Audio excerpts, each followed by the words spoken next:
هالة صدقي من زمان وهي ست صلبة وشخصية قوية جدا، لدرجة إن بعد انفصالها عن جوزها الأولاني عملت حفلة كبيرة علشان تحتفل بالطلاق، وعزمت كل صحابها من جوه وبره الوسط الفني.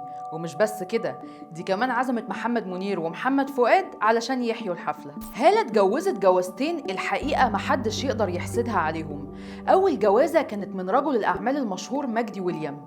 الجوازة دي كانت مرهقة جدا بالنسبة لها، لأنها بعد 5 شهور من الجواز قررت تنفصل عنه.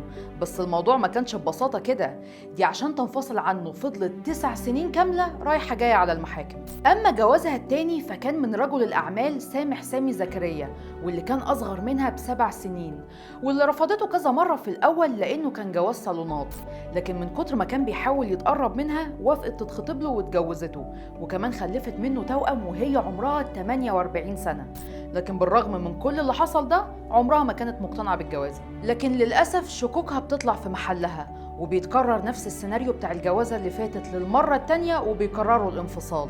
وبرضه المرة دي ما كانتش بالشياكة، والموضوع وصل بينهم للمحاكم، ولسه لغاية النهاردة المشاكل بتحصل بينهم، وكل فترة تحصل حاجة جديدة. لكن الاختلاف المرة دي إن للأسف هالة وسامح بينهم أولاد، اللي بالمناسبة العلاقة بينهم وحشة وبيكرهوه، والأسباب كتير.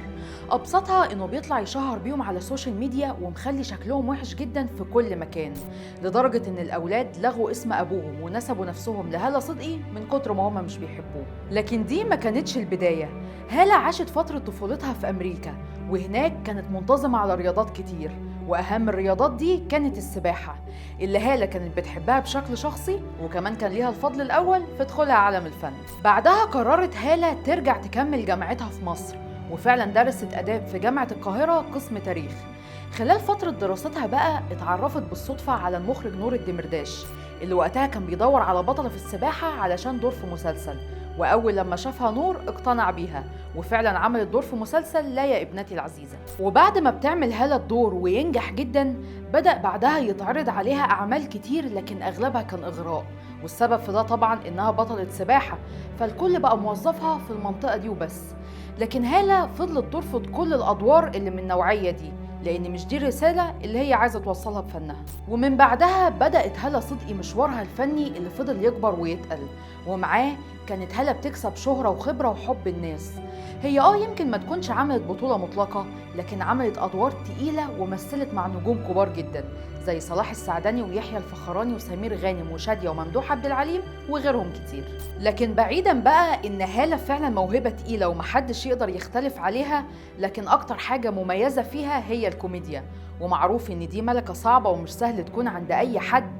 لكن الجميل فعلا في هالة إن خفة الدم عندها تلقائية وطبيعية، ومش محتاجة تبذل أي مجهود علشان تضحكنا. هالة صدقي عاملة زي حتة الذهب، كل ما يعدي عليها السنين تتقل وقيمتها تزيد. مشوارها الفني عمره 40 سنة كاملة، لكن بالرغم من كل السنين والخبرة اللي كسبتها لسه ما ظهرتش كل المواهب اللي عندها.